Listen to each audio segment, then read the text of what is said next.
이게 세법이 매년 바뀌어요. 매년 바뀌는 거를 이제 제가 계속 반영해서 여기다 정리를 해드리고 있으니까 여러분은 요것만 보시면 되고요.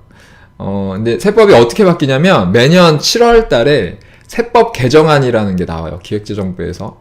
세법 개정안이라는 게 나오면 이제 그걸 쭉 이제 뭐 이렇게 좀 보죠. 몇 달 보다가 이제 요맘때 11월 말에서 12월 초 요맘때 이제 그거를 통과시키더라고요. 다 통과시키는 거 아니고 그 중에 이제 몇 가지들이 통과가 되는데 어제 몇 가지가 통과가 됐어요. 그래서 그걸 볼 건데요. 일단은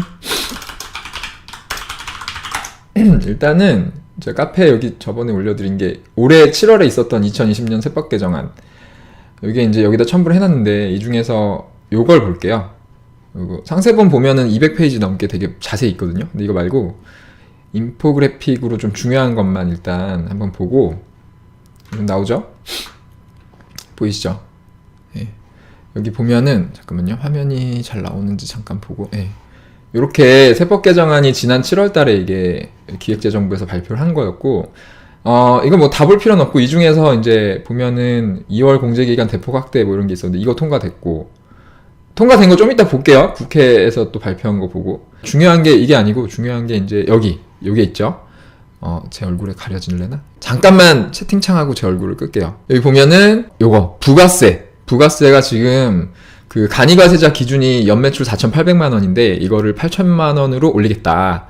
라는 게 이제 있었는데 이게 통과가 됐더라고요. 예. 아유 박수 한번 쳐야 될 것 같아. 아니 당연히 통과돼야 되는 거고 사실은 8천만 원도 너무 낮고 이거는 최소 한 3억 이상으로 올려야 되지 않을까. 선진국들 다 그 정도 이상이에요. 막 7억 하는 나라도 있고 부가세 하는 나라 중에서 간이과세자 하는 나라들 보면 아무튼 요거 통과됐고요. 근데 여기 보면은 부동산 임대업하고 과세 유흥업은 4,800만 원이라고 돼 있어요. 아마 이따가 그 통과된 거 보도자료 보면은 뭐 거기 근데 거기에 있나 싶어서 봤는데 이 내용이 없더라고요. 그래서 정확한 건 확인을 해봐야 될 것 같아요. 그래서 뭐 부동산 임대업, 과세 유흥업 하시는 분들은 아마 4,800만 원 그대로지 않을까 그렇게 생각이 되고 그리고 이거 많이 헷갈려 하시는 게 이제 4,800만 원 연매출 이렇게 돼 있으니까 이제 지금 8천만 원 이렇게 돼 있으니까 요거를 기준으로 생각하시는데 정확하게 하면 월평균이에요.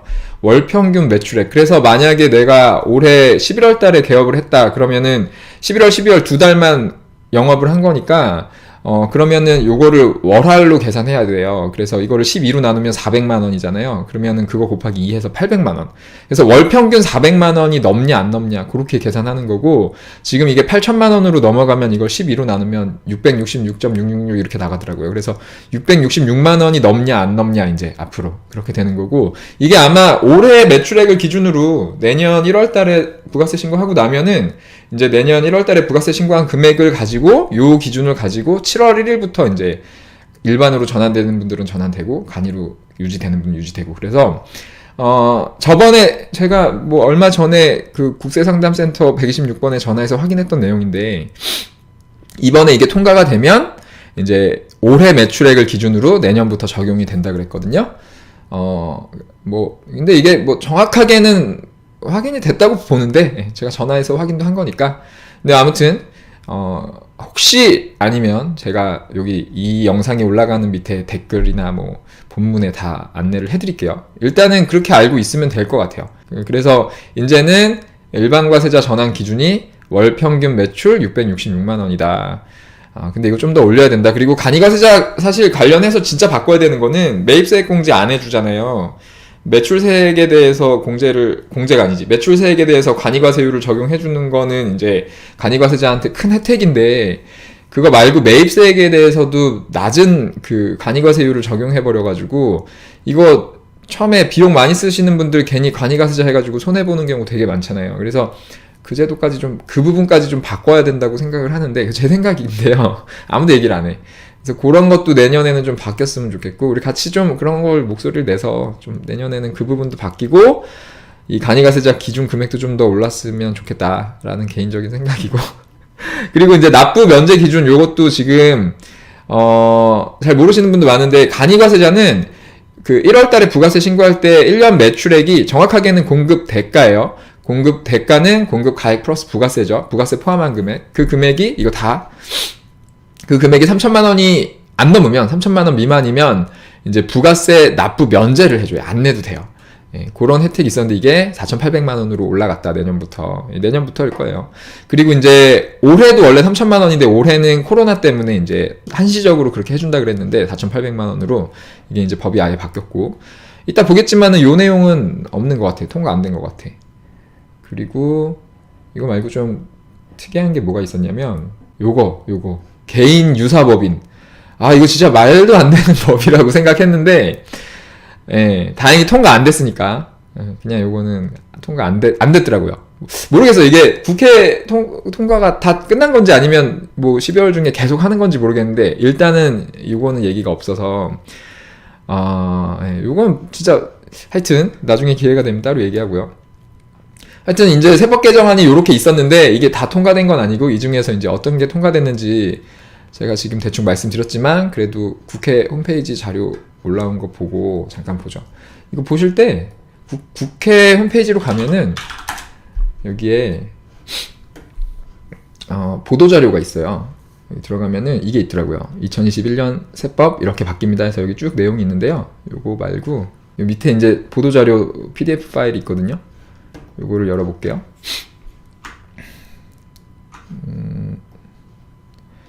이렇게 보면 되겠죠?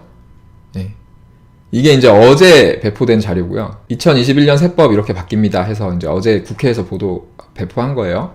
그래서 주요 내용을 보면 부가가치세, 간이과세자, 납부면제자, 범위 확대. 예, 요거 아주 환영할 만한 내용이고. 그 다음에 통합투자 세액공제 도입. 그 다음에 2월 결손금 및 세액공제의 공제기간 확대. 요 내용 이제 잠깐 볼게요. 뭐 크게 뭐 중요한 건 아닌 것 같은데.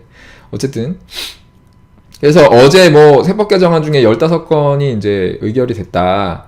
이렇게 나오고, 여기 소득세 관련된 거 뭐 이렇게 나오는데, 뭐 종합부동산세, 이거는 뭐 사업하고 크게 관련이 없는 거니까 넘어가고, 그 다음에 뭐 여기는 이게 있더라고요. 그 착한 임대인 세액공제. 이게, 저 잘 몰랐는데 이게 법으로 있었어요. 올해. 한시적으로 한 거겠지만, 어쨌든 그 임대료 인하해준 거에 50%를 세액공제 해주는 거니까 임대인이 임대료를 깎아주면 그거의 절반은 국가에서 지금 지원을 해주고 있는 거였네요. 제가 이거 몰랐는데 그거를 지금 내년 6월까지 연장한다. 저는 이거 그냥 캠페인으로만 하는 건 줄 알았더니 법에서 이렇게 세금으로 지원해주고 있는 거였더라고요. 이거 보니까 몰랐습니다. 아니, 뭐 이 정도 해주면 그래도 잘 해주는 게 아닌가. 그래서 임대인분들 중에 여유 있으시면 이렇게 임대료 인하해주면 절반은 나라에서 지원을 해주니까 내년 6월 30일까지 하여튼 연장하기로 했다니까 그렇게 좀 지원해주시면 좋을 것 같고, 그 다음에 이거는 이제 법인세 관련해서 투자세액공제에서 이제 투자하면은 투자 금액에 뭐 얼마를 뭐 세액공제 세제 지원해준다 뭐 이런 내용인데, 자영업자하고는 뭐 크게 상관없는 얘기일 것 같고, 일단 쭉쭉쭉 요거 이제 소득세하고 법인세에서 우리가 결손이 나면 그 결손금을 이월시켜서 나중에 소득에서 공제할 수 있잖아요. 미래의 소득에서. 그게 지금까지는 결손금을 10년 동안만 이월해 줬는데 지금 2021년부터는 이월 공제 기간을 15년까지 확대한다. 이렇게 돼 있긴 한데, 사실 이거 이렇게 결손금을 막 10년까지 결손 이월시키는 경우가 개인 사업자한테는 많은 경우는 아닌 것 같아서 이것도 그냥 이렇게 바뀌었다라는 정도로 넘어가고, 예, 이것도 비슷한 것 같고, 그 다음에 중요한 얘기가 맨 밑에 나오네. 중요한 건 요거, 우리한테 중요한 거는 이제 간이과세자 기준금액을 연매출, 정확하게는 공급 대가입니다. 이거 공급 대가 뭐 이참에 한 번 더 설명드리면 개념 아셔야 돼요. 공급 대가는 공급 가액 플러스 부가세. 공급 가액이 물건 가격이고 여기에 10%가 부가세고, 이거 두 개 합친 게 공급 대가. 이렇게 공급 대가의 대자를 큰 대자라고 생각하면은 좀 덜 헷갈려요. 자꾸 헷갈리는데 알고 계셔야 됩니다. 증빙 쓰고 이럴 때 계속 써야 되니까. 그래서 부가세 포함한 가격이 1년 4,800만 원에서 8,000만 원으로 바뀌었다라고 하는데, 정확하게는 연매출로 하는 게 아니고 월평균 매출로 해서 월평균 400만 원에서 666만 원으로 바뀌었다. 그렇게 이해를 하시면 되고요. 그 다음에 간이과세자는 부가세 납부 면제를 해주는 게 있어요. 그래서 연 매출액 그게 3,000만 원이 아니고 3,000만 원이었는데 이제 내년부터는 4,800만 원으로 바뀐다. 근데 올해도 한시적으로 코로나 때문에 4,800만 원으로 하니까 올해 매출액이 4,800만 원이 안 넘는 간이과세자분들은 부가세 납부를 안 합니다. 근데 납부는 안 해도 신고는 무조건 해야 돼요. 어제 질문 주신 거 제가 오늘 새벽에 올리긴 했는데, 거기에서 이제 뭐 매출이 없는데, 소득이 없는데 신고해야 되나요? 이렇게 여쭤보신 분이 계셔서. 그 사업자 등록을 했으면 그 사업자의 세무 일정이 있잖아요. 부가세, 소득세, 뭐 기타 등등 뭐 그런 세금 신고 일정이 다가오면 무조건 신고는 하셔야 돼요. 신고를 해야 나라에서 이 사업자가 매출이 없구나, 소득이 없구나 이런 걸 알 수 있으니까. 예, 내가 뭐 소득이 없다고 신고를 안 하면 안 되는 거고요. 신고는 반드시 하셔야 되고요. 그 다음에 뭐 주세 관련해서 또 있는데, 우리한테 크게 중요한 것 같진 않고, 제가 잘 몰라서 사실은.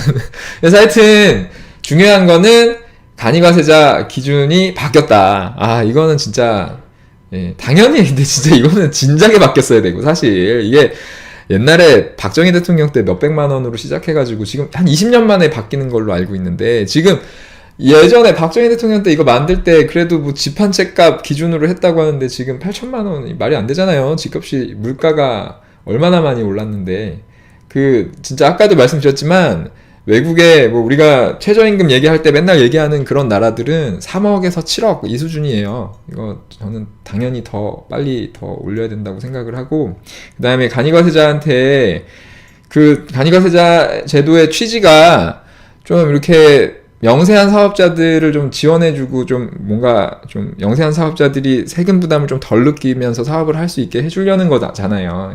그때 박정희 대통령 때 그 부가세 도입할 때 이걸 적용하면서도 그 영세한 사업자들이 이런 법을 어떻게 알고 하겠냐 이러면서 이제 적용한 법이라고 하는데, 근데 법이 허점이 많아요. 이게 아까도 말씀을 드렸지만 정말 중요한 내용이라고 생각해서 말씀을 또 한번 드리면, 그 간이과세자 제도가 좋은 게 매출세액에 대해서 낮은 부가세율을 적용해주죠. 원래 10%인데 이제 업종에 따라서 0.5에서 3%만 적용을 하니까 되게 좋은데, 근데 문제는 이제 매입세액에 대해서도 똑같이 낮은 세율을 적용해서 매입세액을 공제해주고 환급은 해주지도 않고 이러니까 이거 이제 여러 가지 문제가 생겨요.